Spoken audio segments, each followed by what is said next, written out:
Hello, very good evening to you. Welcome to ITV News. Here are tonight's main stories on calendar. It's really disappointing that someone has taken these minibuses from, some of the most vulnerable young people that we've got here in Rotherham. Just how could thieves target a South Yorkshire school? Yorkshire campaigners head to Westminster as victims of the infected blood scandal say they're now falling victim to compensation delays. We're at Headingley, finding out why Rob Burrows had another royal visit, and... Well, it's Bonetti who's gone down injured. That challenge from Jones. 54 years since that FA Cup clash. We're live at Stamford Bridge as Leeds United revive an old rivalry.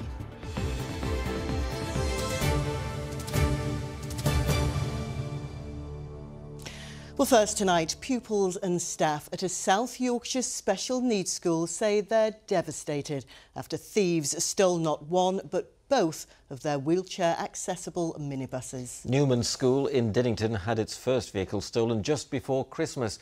Now thieves have struck again, and it means pupils may be forced to miss out on residential stays and horse riding for the disabled, which for many, of course, are the highlight of the school year.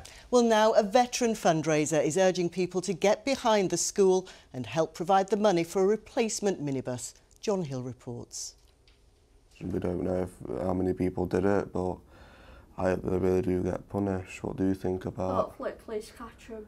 For Ryan, Hayley and Kayla Ray, a chance to reflect on the news that has left them thoroughly fed up.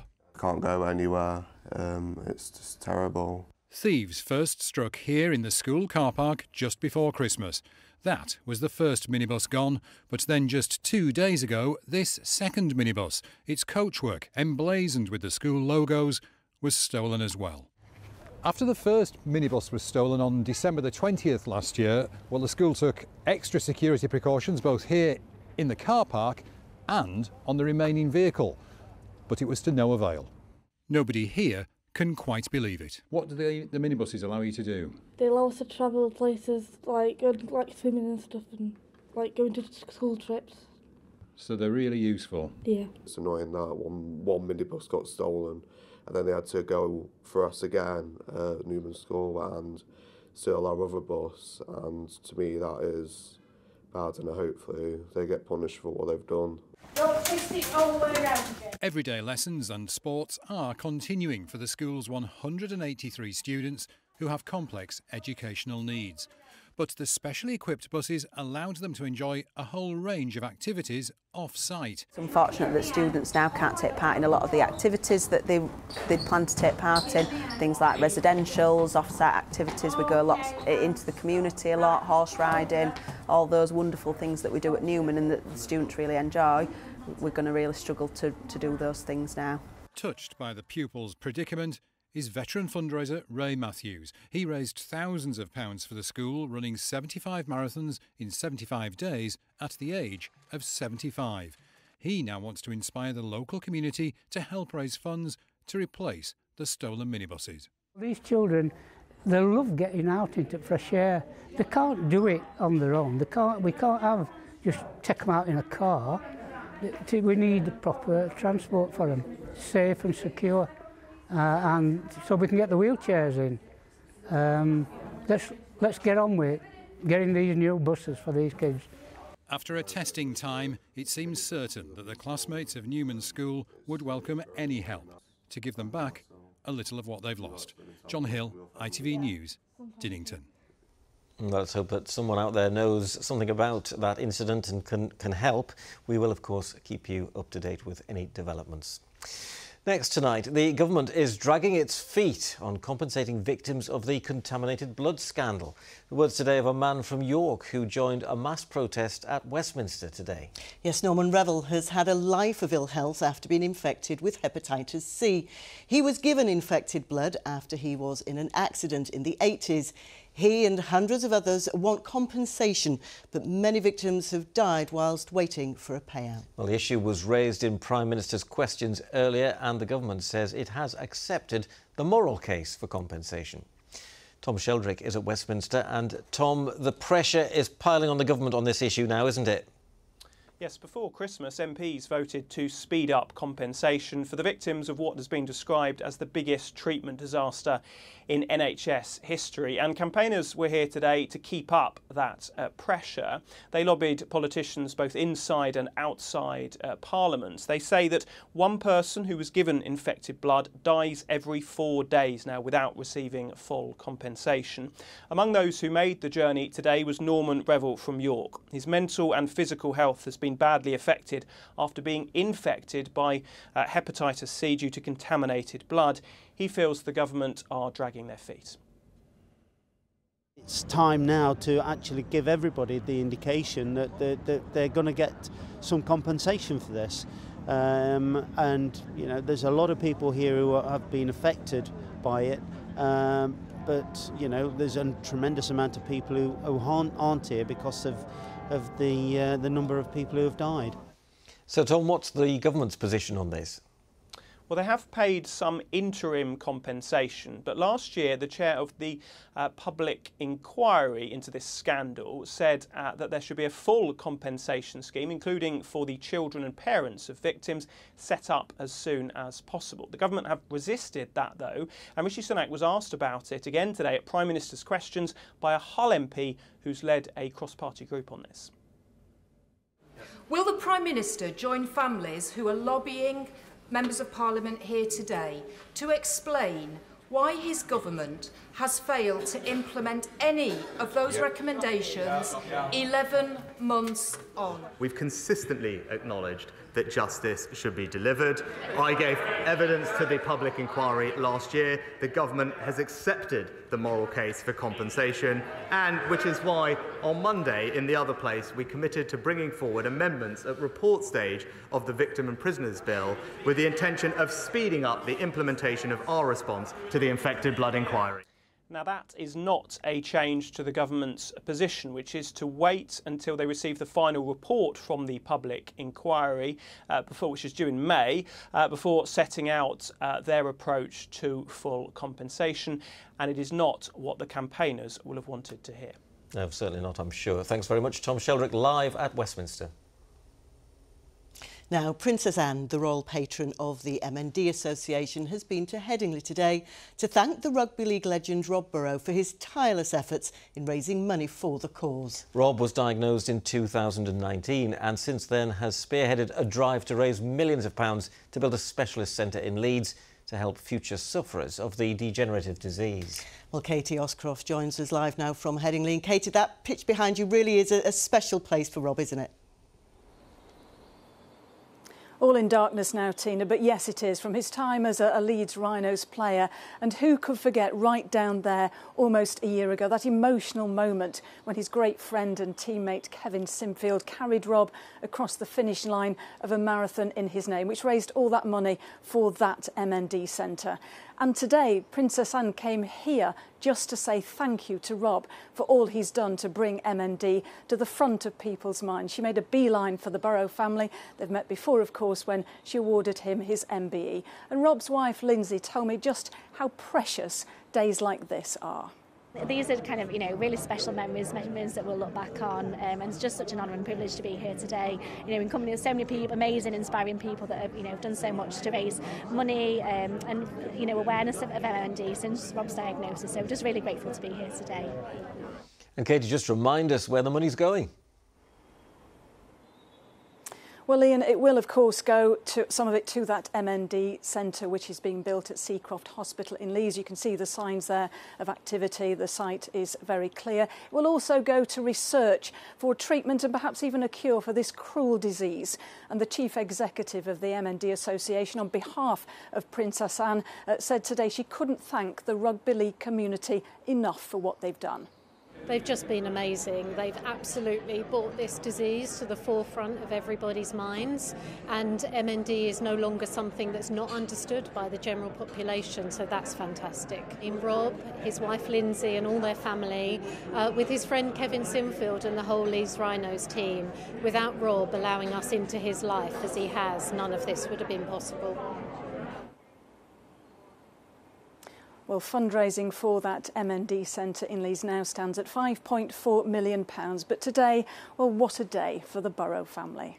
Yes, another right royal day, as we say, don't we there? Katie Oscroft live at Headingley, thank you.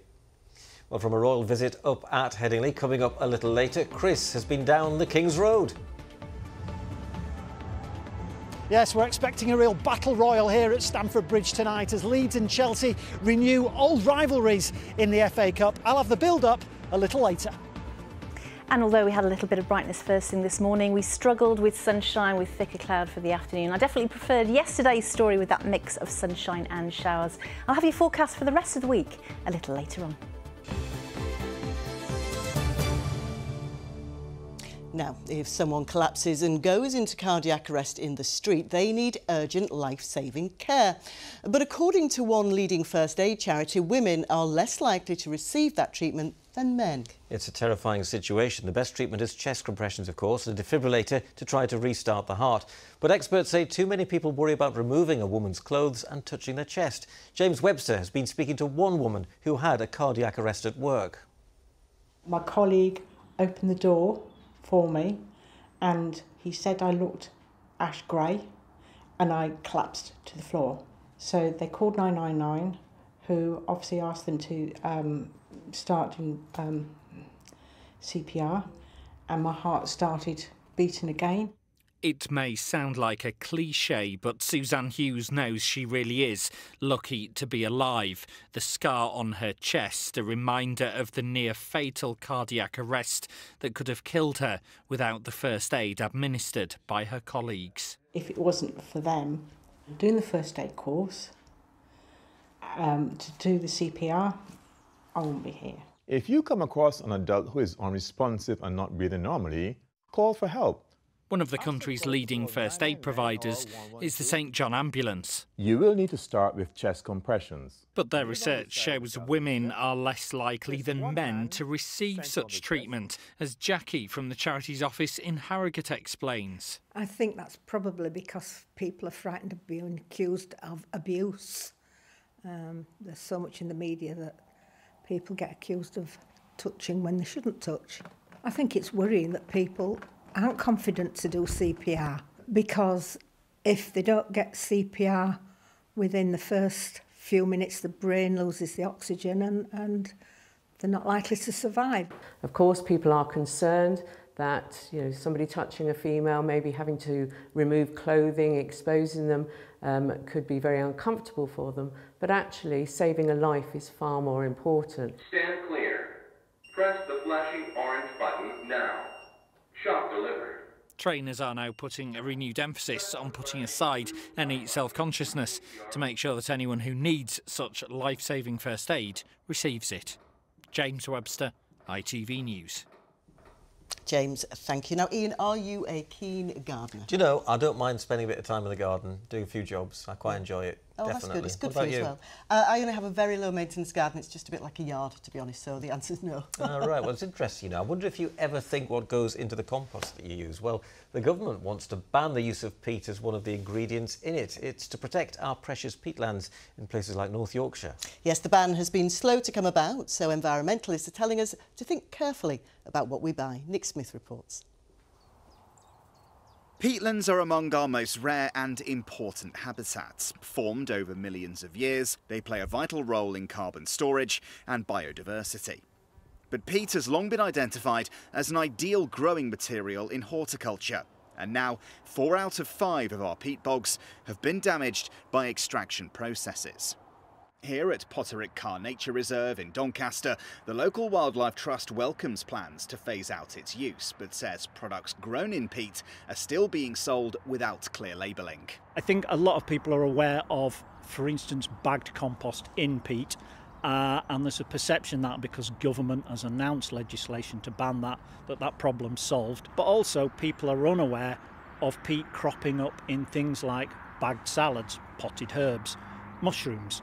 The issue is really that people simply aren't aware that peat is there. Bagged compost is set to be one of the first products to go totally peat-free, and most is now clearly labelled. The Horticultural Trades Association says UK commercial growers of things like house or garden plants are now doing the same. But with certain species, it's not as straightforward. Some plants like these rhododendrons can prove tricky to grow in the alternatives, so it can take several years of trial and error, especially with plants with a long growing cycle, to grow it effectively without peat. At this garden centre, the manager tells me many growers welcome going peat-free, but the phasing out needs to be nuanced. Otherwise, it will lead to plant shortages on our shelves. The ask is a huge fundamental change for growers. What I've been very pleased to see is how quickly people have volunteered to move across. So we're not fighting against this legislation. What the issue we have is the timing in order to make sure that we transition so that the industry, which is a big employer, is not damaged as a result of the legislation. Whilst the ban is a great first step on compost, we need to start thinking about how can we really scale up peat-free alternatives. The other part is also looking at what the rest of the world is doing. 50% of the plants we buy are imported from outside the UK, and they need the same drivers to ensure that peat is reduced in the products. According to government consultation figures, 95% of the public support peat-free products. And while much of our home growing industry insists they do clearly signpost when this is the case, for other items like food, especially when imported, it isn't as clear-cut if what ends up in our baskets is damaging one of our planet's most vulnerable habitats. Nick Smith, ITV News. Interesting. Yeah, certainly food for thought. Well, Kerry is with us now in the studio. Kerry, it's not really been a great day for gardening today, has it? No, clouding up and turning wet, but it's actually quite mild out there at the moment, and of course we've had that very mild February, so warm and wet. That means this time of year, a toad patrol. Well, what is it all about? Well, each spring between now and April, they come out of hibernation, sometimes in large numbers and sometimes travelling over 1 kilometre to return to their pond to breed. And it's this time of year when they're vulnerable for crossing the road, and they need a bit of help so we don't get them squidged. So yes, whether it's rain or shine, it's toad patrol time, and you see these little signs around, but basically means slow down, there's toads crossing. And it's all a volunteer thing to do with Frog Life. You can find it online, and basically you can just give your time to don on a high vis and get a bucket and make sure the toad travels from one side of the road to the other for safety. So if you see that sign, it's toad on the road. Toad on the road, exactly, yeah, Google that. As opposed to toad in the hole. No, we don't want toad, not actual toad in the hole.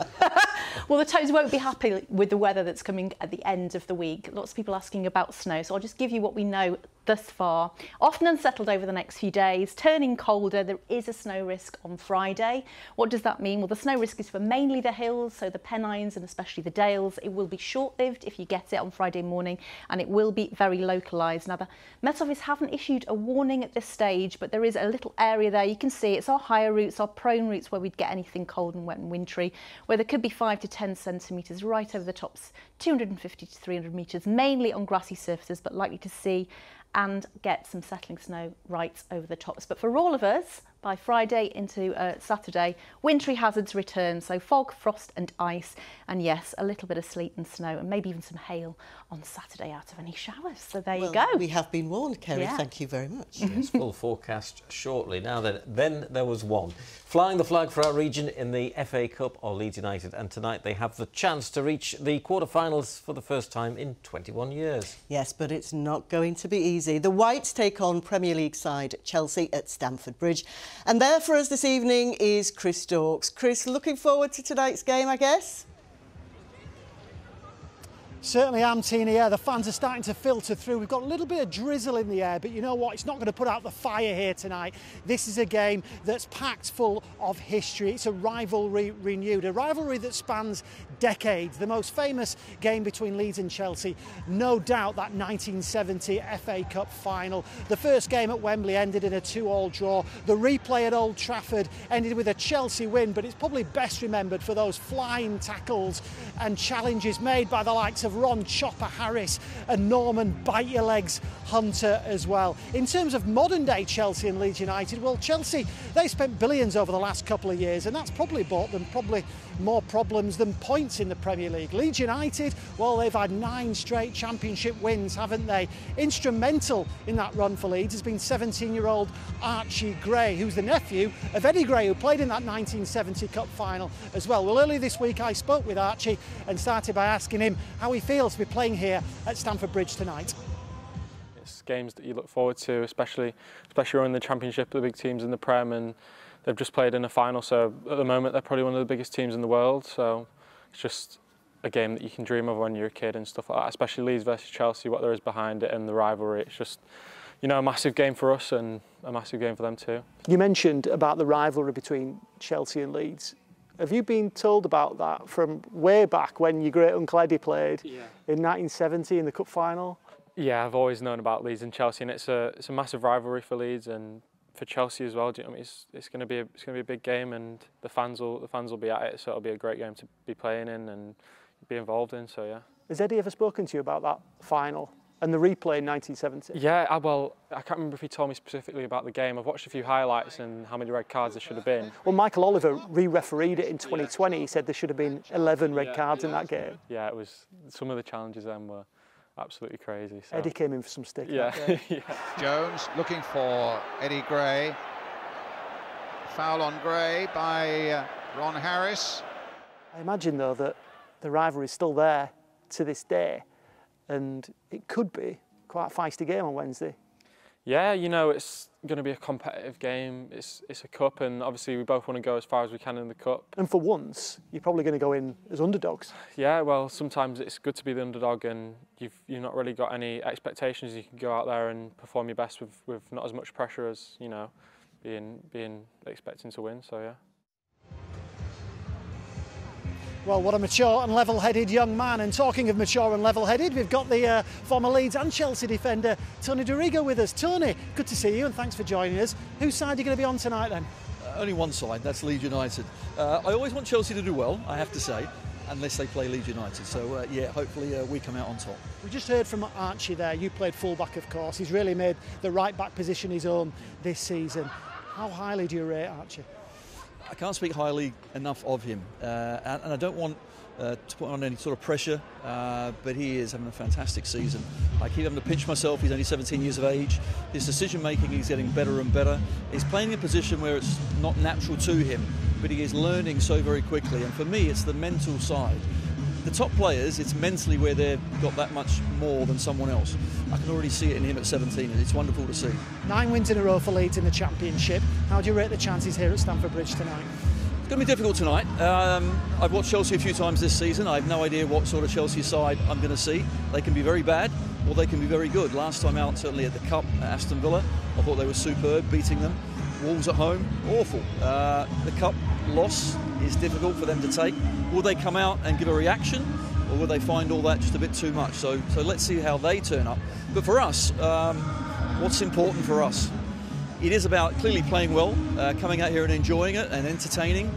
But that Huddersfield game at 12 o'clock is in my mind. It's as simple as that. You know, we want to get out of the Championship, get to the Premier League and play this sort of team week in, week out. So everyone will enjoy tonight, but I know where my focus is certainly. Tony, thanks for joining us tonight. Just a quick stat for you guys. You know, the 1970 FA Cup final was watched by over 28 million people, the 6th most watched programme on British TV, in the history of British TV. Won't be that many watching on ITV4 tonight, but you can catch the coverage at 6:45 tonight. Oh, what a stat. Thanks very much, Chris. Brilliant. Enjoy the game. Indeed. And here's Kerry with the all-important weather. Good visibility on the horizon. TIRI sponsors ITV Yorkshire Weather. Hello again. Yes, not as much sunshine across the region today. We had a little bit this morning as it was rising and the cloud was building, a decent sunrise, but across most parts of the region a rather grey day with some dampness in the air and some rain and drizzle around at times. A couple more fronts coming through as we head through into tonight, west to east, and then as we head into Friday, the cold air really starts to dig in, pushing under this front as it pushes northwards on Friday, potentially giving us some snow over the hills and certainly feeling cold and more wintry, but unsettled with low pressure in charge as we head into the weekend. So for this evening and again later on tonight, cloudy skies, outbreaks of rain, heavy at times, plenty of cloud, low cloud over the hills for a time, but it will gradually become drier and a little bit clearer from the north and west as we head towards dawn. But temperatures with the winds fairly fresh and all that rain were frost free overnight tonight. As we head into tomorrow, 6:55 and 5:43 are your sun times for Thursday. It's an improving story through tomorrow morning. Into the afternoon it stays mostly dry, probably bright tonight, rather than sunny spells, quite a bit of high cloud. Small risk of catching a shower, especially as we head towards late afternoon, early evening. And temperature-wise, down a notch or two, in fact, lowering as the day progresses rather than the opposite way round. Now, some of those showers clipping the Pennines, especially by the evening and especially overnight, will turn wintry right over the hills, and then that system coming in from the southwest, and as the colder air digs in behind, turning to snow potentially over our highest mountains as we head into the early part of Friday. It's definitely unsettled, colder and wintry at times into the first part of the weekend. TUI sponsors ITV Yorkshire Weather.